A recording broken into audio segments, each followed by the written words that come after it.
नमस्कार प्यारे अभ्यर्थियों, स्वागत है आपका अपने YouTube चैनल पर। तो आने वाली एलडीसी परीक्षा के लिए हमने इस क्लास में 50% देखने को मिलेंगे। दोस्तों, क्लास काफी इंपॉर्टेंट होने वाली है, तो मैं आशा करता हूं कि आप क्लास को एंड तक देखोगे। तो साथियों, आपका पहला प्रश्न हो जाएगा कि महाराजा सावंत सिंह किस शैली से संबंधित थे। ऑप्शन आपके हो जाएंगे चावंड, नाथद्वारा, उनियारा या किशनगढ़। अभ्यर्थियों राइट आंसर हो जाएगा ऑप्शन डी, यानी कि महाराजा सावंत सिंह किशनगढ़ शैली से संबंधित माने जाते हैं। ऑप्शन डी आपका इसमें करेक्ट आंसर हो जाता है।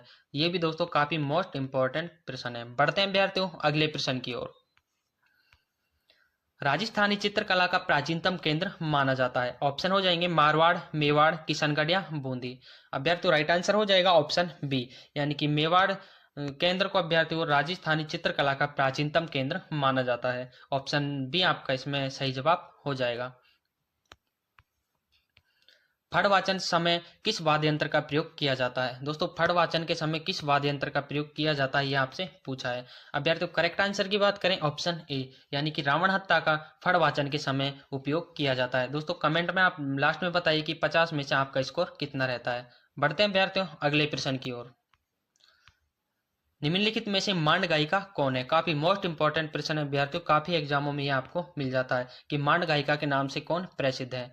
दोस्तों राइट आंसर की बात करें ऑप्शन बी, यानी कि गौरी देवी को अभ्यर्थियों मांड गायिका के रूप में मानते हैं। ऑप्शन बी आपका इसमें सही जवाब हो जाएगा।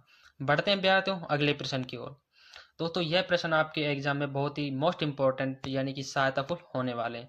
दोस्तों अगला प्रश्न आपसे पूछा है कि मुंह से बजाए जाने वाला वाद्य यंत्र कौन सा है। दोस्तों वाद्य यंत्रों से आपका एक प्रश्न हर एग्जाम में मिल जाता है। ऑप्शन हो जाएंगे ताशा, इकतार, अलगोजा या नौबत।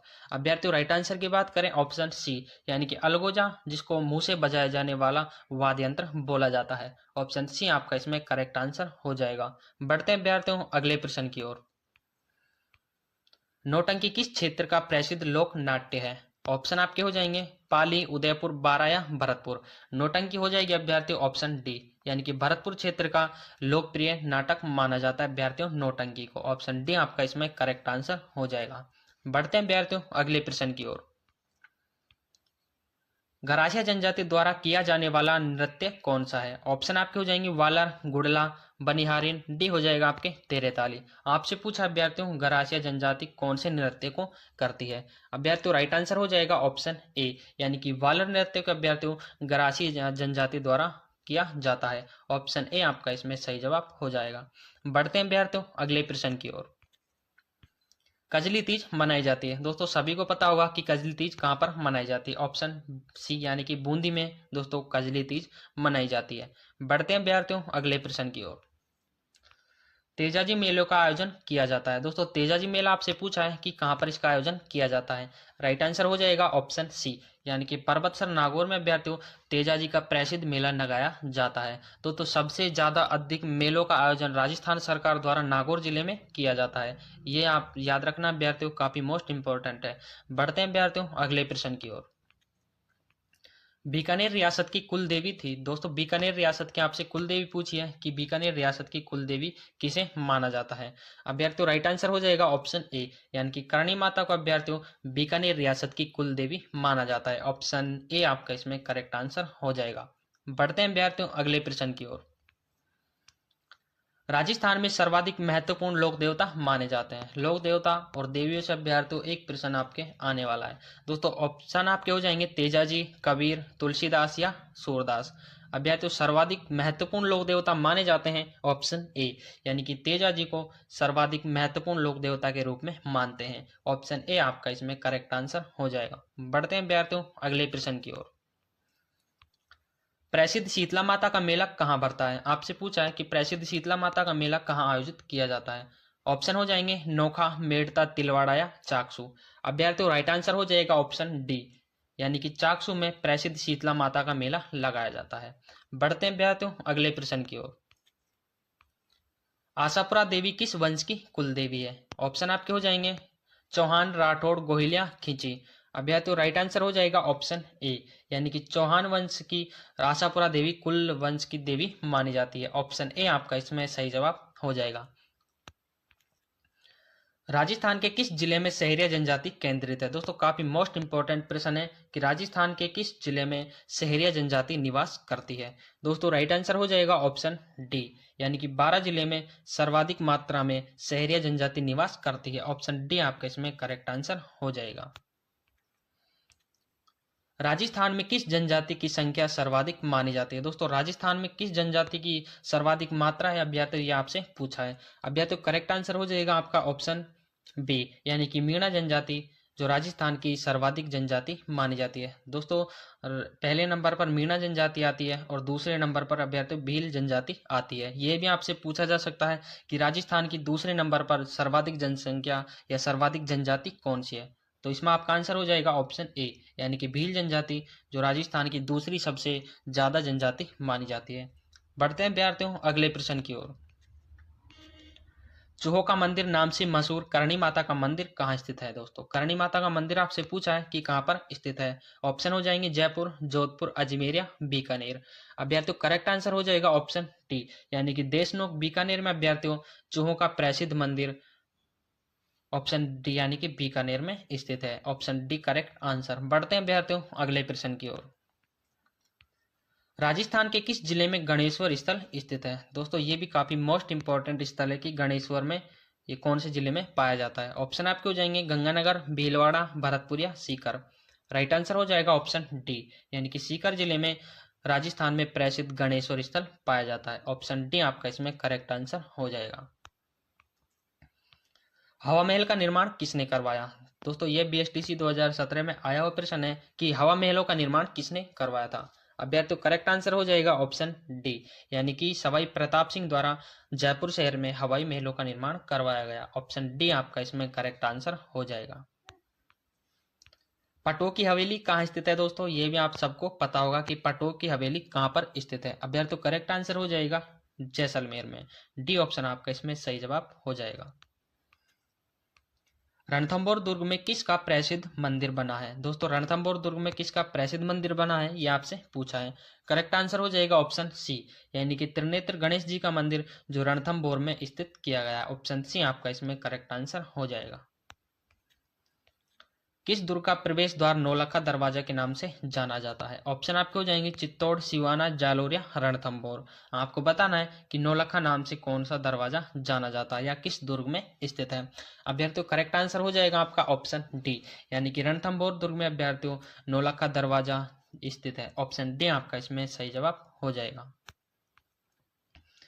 किस दुर्ग को यूनेस्को ने विरासत दुर्ग घोषित नहीं किया, यानी कि अभी तक किस दुर्ग को विरासत सूची ने सम्मिलित नहीं किया? ऑप्शन हो जाएंगे जैसलमेर, आमेर, मांडलगढ़ या गागरोन। अभ्यर्थियों नहीं किया वो आपसे पूछा है, तो आपका इसमें करेक्ट आंसर हो जाएगा ऑप्शन सी, यानी कि मांडलगढ़ को अभी तक शामिल नहीं किया गया है। नहीं किया गया दोस्तों, जैसलमेर को कर लिया, आमेर को और गागरोन को भी विरासत सूची ने अपनी सूची में लिस्ट कर लिया। ऑप्शन सी आपका इसमें सही जवाब हो जाएगा। बढ़ते हैं विद्यार्थियों अगले प्रश्न की ओर। गागरोन का किला किस श्रेणी में आता है? अभ्यर्थियों गागरोन का किला किस श्रेणी में आता है ये आपसे पूछा है। अभ्यर्थियों करेक्ट आंसर हो जाएगा ऑप्शन सी, यानी कि जल दुर्ग में गागरोन का किला माना जाता है, यानी कि जिसके चारों ओर दोस्तों जल हो वो किला जल दुर्ग की श्रेणी में आता है। बढ़ते हैं विद्यार्थियों अगले प्रश्न की ओर। भटनेर किले का निर्माणकर्ता कौन है? दोस्तों भटनेर किला किसने बनवाया ये आपसे पूछा है। अभ्यर्थियों करेक्ट आंसर हो जाएगा ऑप्शन सी, यानी कि राजा भूपत द्वारा भटनेर का किला बनवाया गया था। ऑप्शन सी करेक्ट आंसर हो जाता है। बढ़ते हैं विद्यार्थियों अगले प्रश्न की ओर। केंद्रीय शुष्क बागवानी संस्था कहाँ पर स्थित है? दोस्तों ये आपसे पूछा है कि केंद्रीय शुष्क बागवानी संस्था है वो कहाँ पर स्थित है। ऑप्शन हो जाएंगे जोधपुर, बीकानेर, बाड़मेर या गंगानगर। अभ्यर्थियों करेक्ट आंसर हो जाएगा ऑप्शन बी, यानी कि बीकानेर जिले में केंद्रीय शुष्क बागवानी संस्था स्थित है। ऑप्शन बी को लॉक कर दिया जाए। बढ़ते हैं विद्यार्थियों अगले प्रश्न की ओर। राष्ट्रीय सरसों अनुसंधान केंद्र यानी कि सेवर किस स्थापना दोस्तों आपसे पूछी है कि सेवर की स्थापना कब हुई थी। अभ्यर्थियों राष्ट्रीय अनुसंधान केंद्र एक नोट कर लेना अभ्यर्थियों, ये भरतपुर में स्थित है और इसकी स्थापना कब हुई थी ये आपसे पूछा है। अभ्यर्थियों करेक्ट आंसर हो जाएगा ऑप्शन ए, यानी कि 1993 में अभ्यर्थियों इसकी स्थापना की गई थी और भरतपुर में राष्ट्रीय सरसों अनुसंधान केंद्र सेवर यानी कि भरतपुर में स्थित है और इसकी स्थापना अभ्यर्थियों 1993 में की गई थी। ऑप्शन ए आपका इसमें सही जवाब हो जाएगा। राजस्थान का प्रथम प्रजामंडल था। दोस्तों प्रजामंडलों से, लोक देवी देवताओं से और आभूषणों से दोस्तों हर एग्जाम में प्रश्न आता ही है, तो मैंने एक दो प्रश्न हर टॉपिक से सेलेक्ट किए हैं। तो प्रजामंडल दोस्तों, राजस्थान का प्रथम प्रजामंडल आपसे पूछा है कि कहाँ कौन सा है। अभ्यर्थियों करेक्ट आंसर हो जाएगा ऑप्शन ए, यानी कि जयपुर प्रजामंडल जो राजस्थान का प्रथम प्रजामंडल माना जाता है। ऑप्शन ए आपका इसमें करेक्ट आंसर हो जाएगा। बीकानेर प्रजामंडल की स्थापना किस वर्ष हुई। दोस्तों इसमें आपसे बीकानेर प्रजामंडल की स्थापना पूछी है कि किस वर्ष की गई थी। अभ्यर्थियों करेक्ट आंसर हो जाएगा ऑप्शन डी, यानी कि 1936 में अभ्यर्थियों बीकानेर प्रजामंडल की स्थापना की गई थी। 1936 ऑप्शन डी को लॉक कर दिया जाए। बढ़ते हैं अभ्यर्थियों अगले प्रश्न की ओर। राजस्थानी चित्रकला का प्राचीनतम केंद्र माना जाता है। दोस्तों काफी मोस्ट इंपॉर्टेंट प्रश्न है कि राजस्थानी चित्रकला का प्राचीनतम केंद्र माना जाता है। ऑप्शन हो जाएंगे मारवाड़, मेवाड़, किशनगढ़ या बूंदी। करेक्ट आंसर की बात करें ऑप्शन बी, यानी कि मेवाड़ को राजस्थानी चित्रकला का प्राचीनतम केंद्र माना जाता है कि भोराट का पठार स्थित है। अभ्यर्थियों राइट आंसर की बात करें ऑप्शन सी, यानी कि कुंभलगढ़ और गोगुंदा के मध्य भोराट का पठार स्थित है। ऑप्शन सी आपका इसमें करेक्ट आंसर हो जाएगा। बढ़ते हैं अभ्यर्थियों अगले प्रश्न की ओर। छप्पन बेसिन किस जिले में स्थित है। दोस्तों काफी मोस्ट इंपॉर्टेंट प्रश्न है कि छप्पन बेसिन की पहाड़ियां राजस्थान के किस जिले में स्थित है। राइट आंसर की बात करें ऑप्शन बी, यानी कि बांसवाड़ा जिले में छप्पन की पहाड़ियां स्थित है। ऑप्शन बी आपका इसमें करेक्ट आंसर हो जाएगा। थार मरुस्थल की स्थलाकृति किस प्रकार के बालुका स्तूपों से सटी पड़ी है। अभ्यर्थियों काफी मोस्ट इंपॉर्टेंट प्रश्न है, ये भी आपकी परीक्षा के दृष्टि से।